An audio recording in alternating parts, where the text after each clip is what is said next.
From LinkedIn News, I'm Leah Smart, host of Everyday Better, an award-winning podcast dedicated to personal development. Join me every week for captivating stories and research to find more fulfillment in your work and personal life. Listen to Everyday Better on the LinkedIn Podcast Network, Apple Podcasts, or wherever you get your podcasts. Did you know that small and medium businesses make up 98% of the global economy, but most B2B marketers still treat them as a one-size-fits-all? LinkedIn's Meet the SMB report reveals why that's a missed opportunity and how you can reach these fast-moving decision makers effectively. Learn more at linkedin.com/meet-the-SMB. Hello, my friends, and welcome to another exciting episode of Negotiate Anything. This show is produced by the American Negotiation Institute, and with over 5 million downloads and listeners in over 180 countries, listeners just like you have made this the #1 negotiation podcast in the world. Hi, my name is Kwame Christian, and I am the founder and CEO of the American Negotiation Institute. Here at ANI, we believe that the best things in life are on the other side of difficult conversations, and we are passionate about providing you with the best content that will help you to make your difficult conversations easier, both at work and at home. Lastly, I want to remind you that we offer consulting and conduct trainings, both virtually and in person, all around the world. Our focus is in 3 main areas. First, negotiation and conflict resolution. Second, leadership. And lastly, diversity, equity, and inclusion. Check the link in the description below to learn more about how we could work with you and your team. And now, without further ado, let's jump into the interview.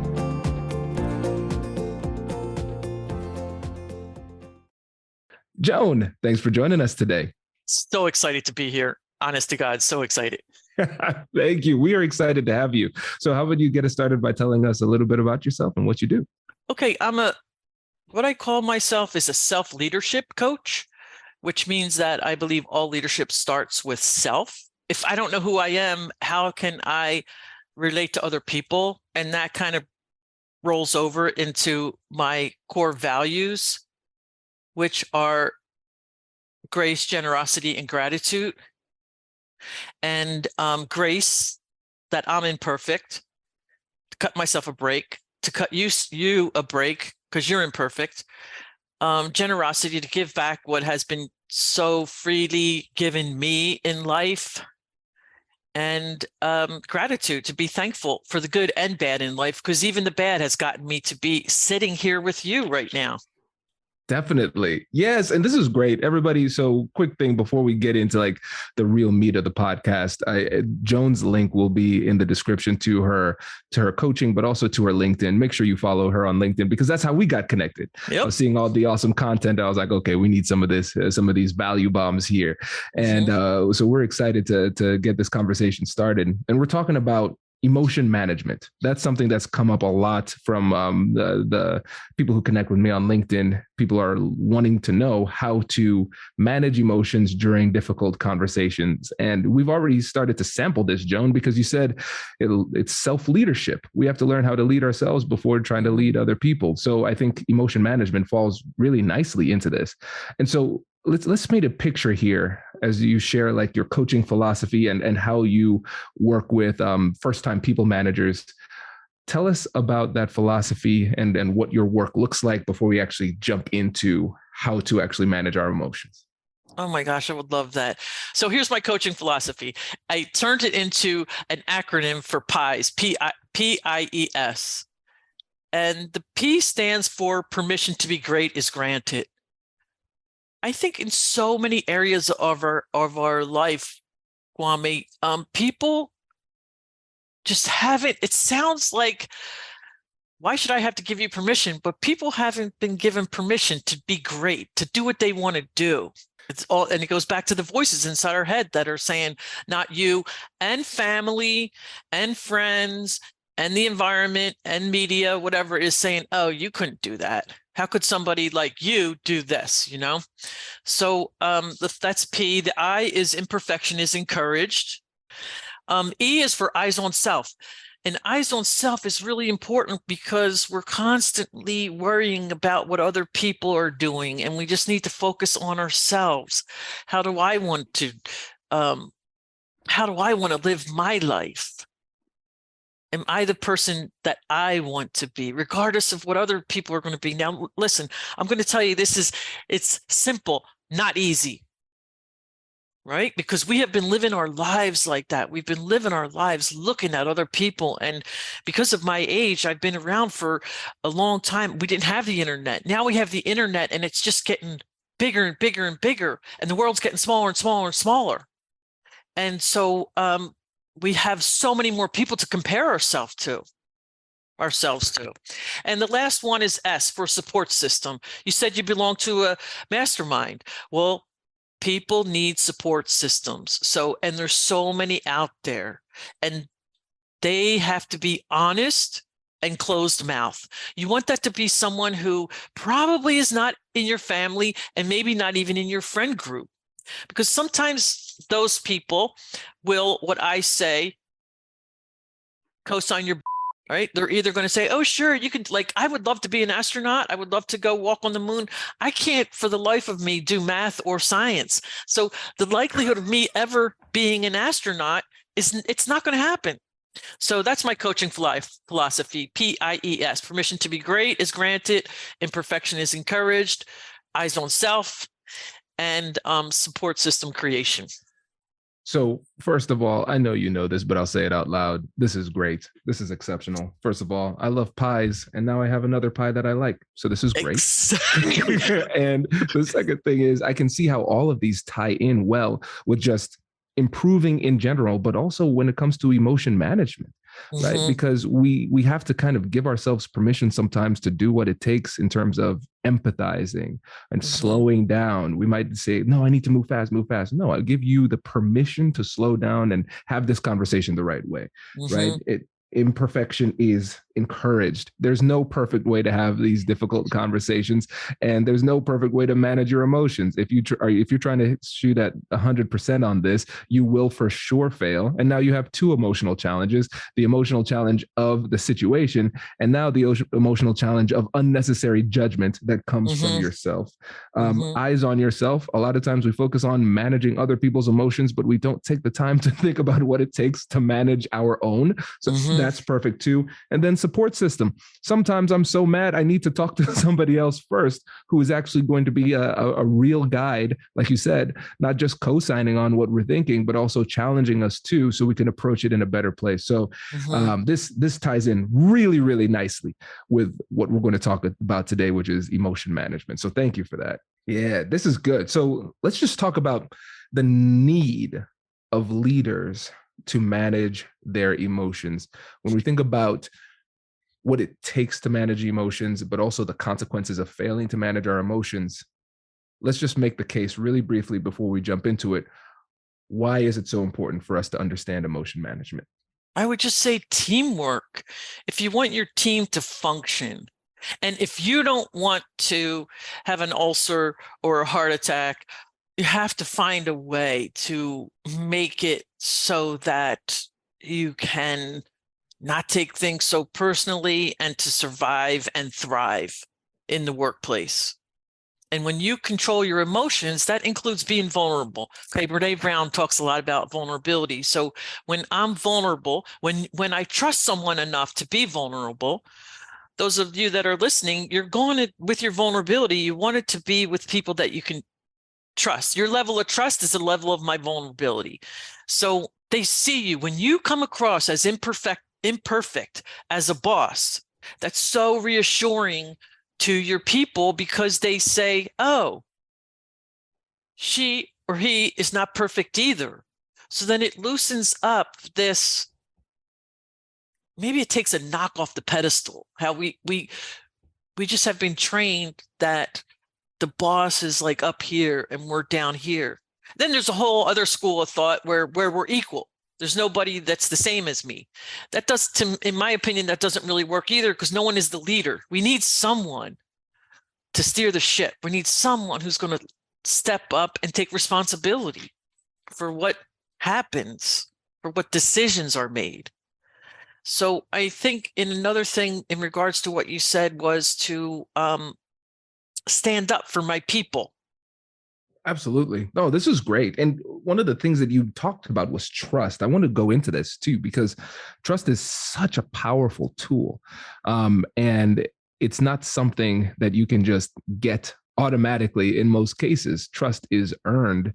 And I would like to tie emotional intelligence and emotion management to trust. How can we use our ability to manage our own emotions as a trust building tool with others? Does your company invest in professional development training? If you believe that your team would benefit from a negotiation workshop, all you need to do is go to our website, fill out the workshop request form, and then we'll set up a time to chat. These workshops are completely customizable, and we've done them all around the country. Negotiation and conflict resolution skills are beneficial across all professions, but they're especially useful in procurement, purchasing, sales, sourcing, and contract management. Our calendar is filling up quickly, and we even have some workshops scheduled for next year. If you think you might want one, I'd suggest reaching out soon so you don't miss out. Check out the link in the description to learn more. And we will be right back after this.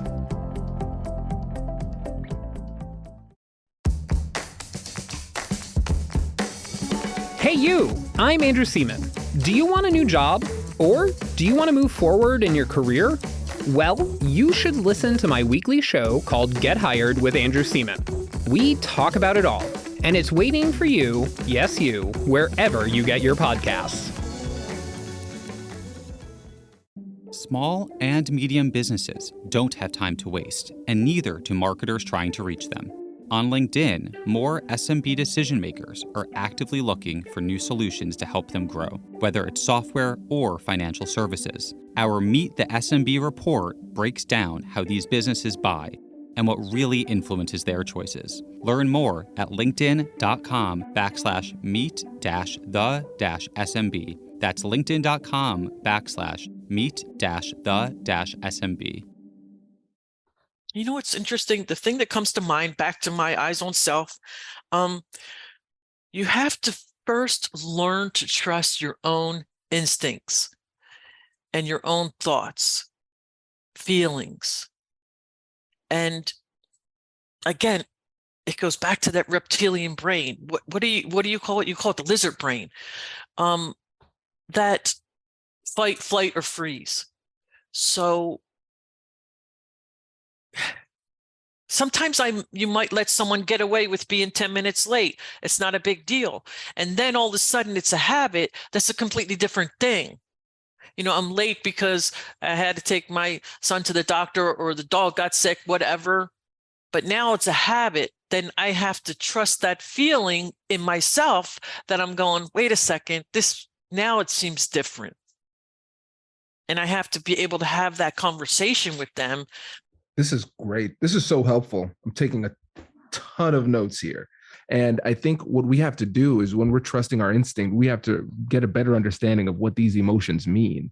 Mm-hmm. Because when we get these emotions, they're signals. They're signals of something that's important to us. For whatever reason, whatever is happening is triggering something. And we know for sure that there's some level of import to that thing. And so, for instance, the emotion might say, Kwame, this is bad, really bad. You should be really upset and be mad and you should yell at them. It's like, wow, that emotion just told me a lot of stuff there. But the message that I'll get is I am going to trust that it is important. But then like the rest of it, we'll leave the rest of those cascading thoughts aside, but just trust like, hey, there is something there, something that needs to be explored definitely within yourself. Because like you said, we're leading ourselves first. And then once we get clarity within ourselves, then we could approach it with the other people. And I love this framework that you gave too, because you said, when is a good time to talk and don't keep secrets? Because a lot of times we inadvertently create more panic and anxiety that's necessary because we just say, hey, I need to talk to you later today at 4 p.m. And then the whole day they're dreading, my boss wants to talk to me. Like, about what? Am I getting fired? Like, that's what they always go to. Yeah. And then I pop into the meeting. I'm like, hey, Joan, just want to say you're doing a great job. And they're like, I was polishing my resume, Kwame. Geez. Exactly. You know?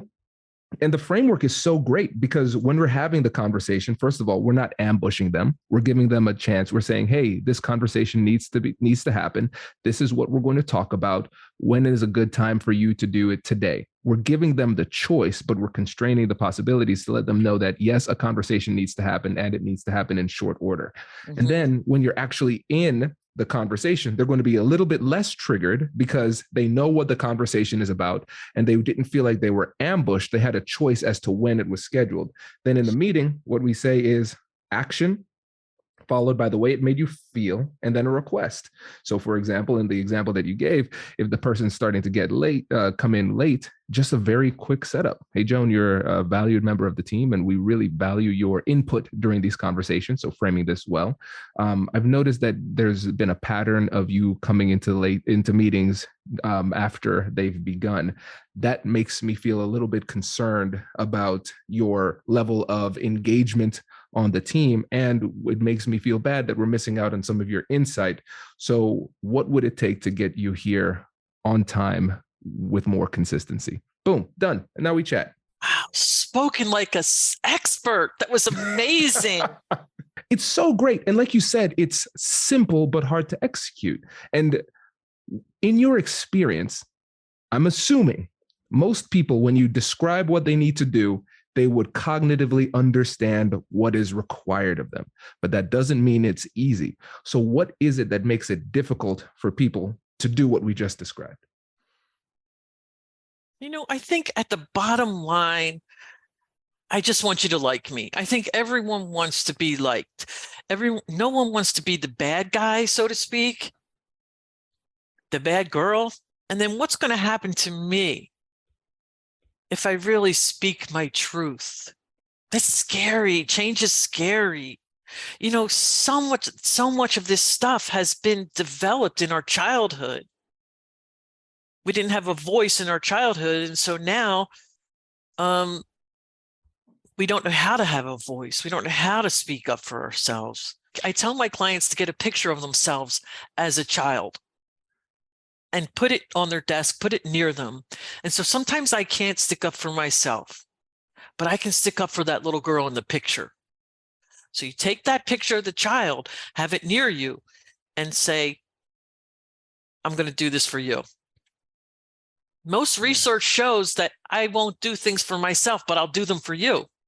So this is just a simple act. It's baby steps. You're not going to change it overnight. You're not going to change how you have been, how you've thought, how you've acted overnight. But you can learn to slowly start to feel that intuition, that instinct talking to you. So much good stuff in this. I want to go back to what you talked about with the fear of being disliked. That's one of the things that holds us back. When we think about emotion management, we have to understand that you're probably going to be feeling different things in different ways all at the same time. And that's one of the things that makes it so tough, because you're going to have fear going into the conversation in a lot of cases. But then you're also going to have the frustration of what's actually happening, the frustration of what the other person says or does, and all of those things. And so you're going to feel the weight of emotionality, but we often don't do the work, the inner work, to figure out what we're feeling and why we're feeling that thing. And so one of the things I talk about is that with fear and how fear holds us back, I think it's okay to feel afraid, but we have to be afraid of the right thing. And I like to shift it from the fear of failure to the fear of regret. So I'm that people pleaser. I still have that in me. And so I'll be afraid of having the conversation because I'm like, oh man, I don't want this person to dislike me, which is not a good mentality to have as a leader who has to hold people accountable for their actions, right?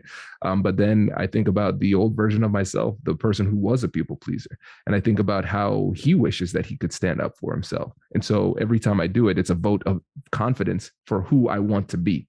Every time I do it, I'm the man that I want to be.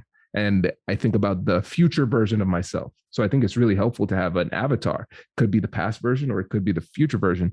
So the way I think about it is I want to try to make the future version of myself proud.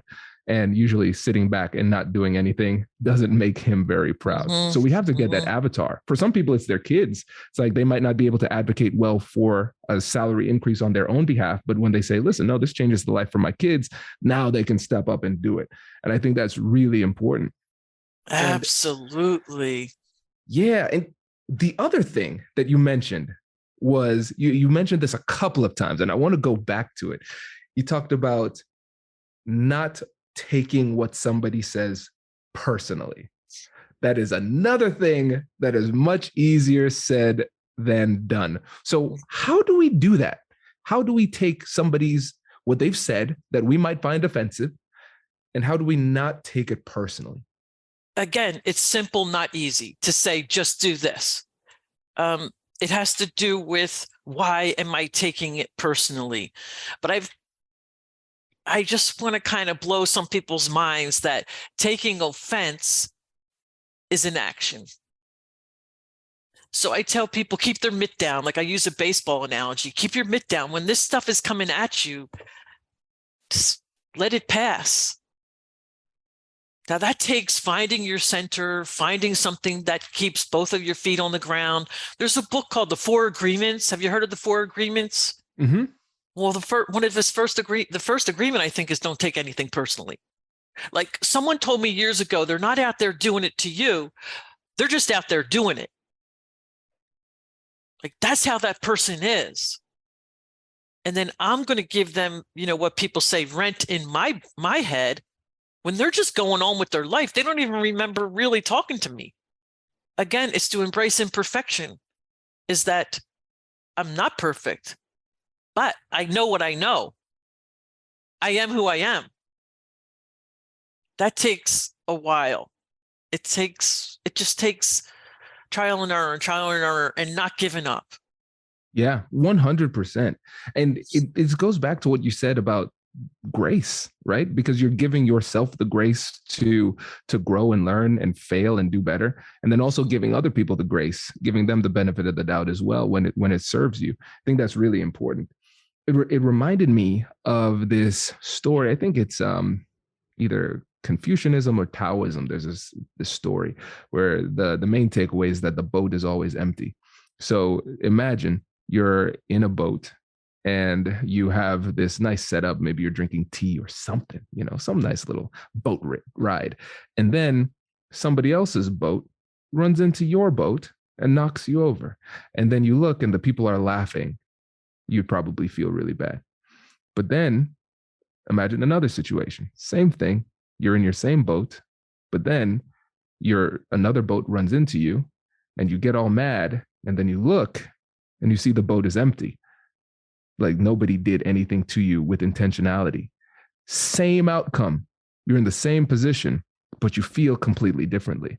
And so the takeaway is the boat is always empty. If you just take away the assumption of intentionality from somebody's actions, you really diffuse a lot of the power of the offense.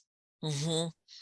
That also reminds me of a story that they tell and I again think it's a Zenism, Buddhism, about the stallion, the horse. I don't know if you've heard this story, but it's called The Stallion.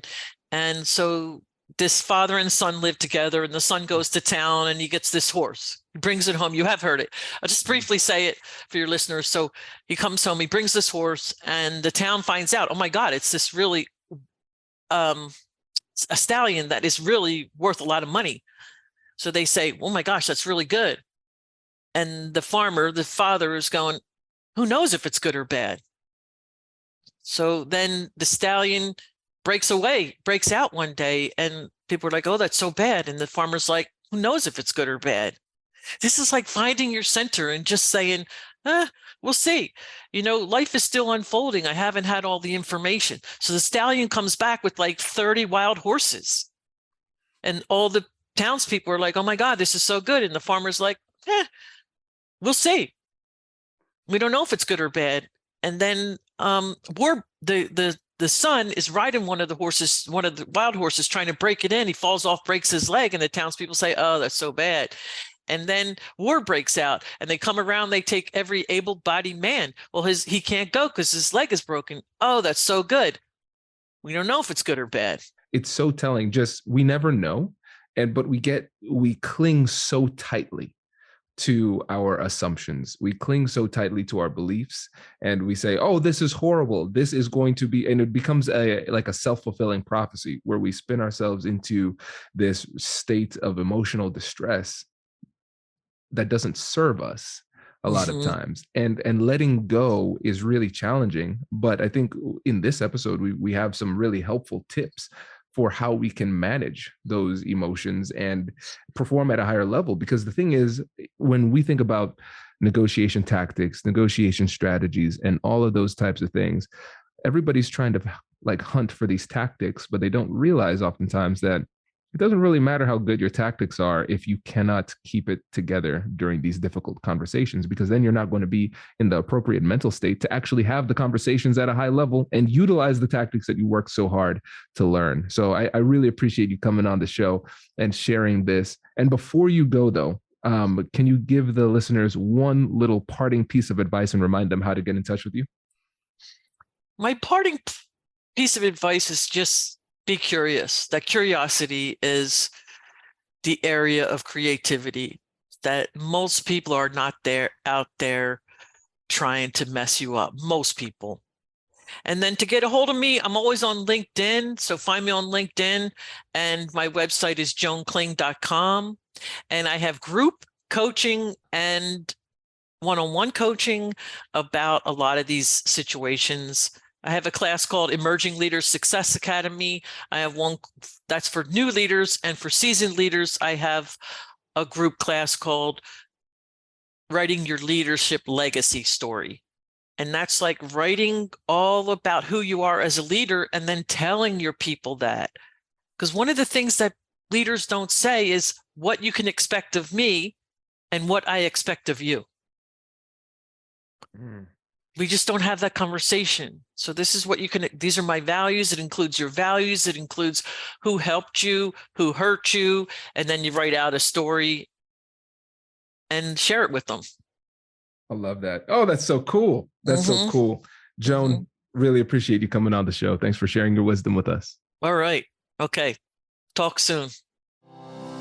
Congratulations, you've just joined an elite club. By listening to a full episode, you're now officially on the Negotiate Anything team. So welcome aboard. What most team members do is they subscribe to the podcast because that allows them to automatically get the latest episodes of the show. The best things in life lie on the other side of difficult conversations. Keep learning, keep practicing, and keep getting better. Your relationships will improve, your career will soar, and you'll have the confidence you need to get the most out of these crucial conversations. Again, thank you for joining the team. We're excited to have you, and I will see you in the next episode. I'll catch you later.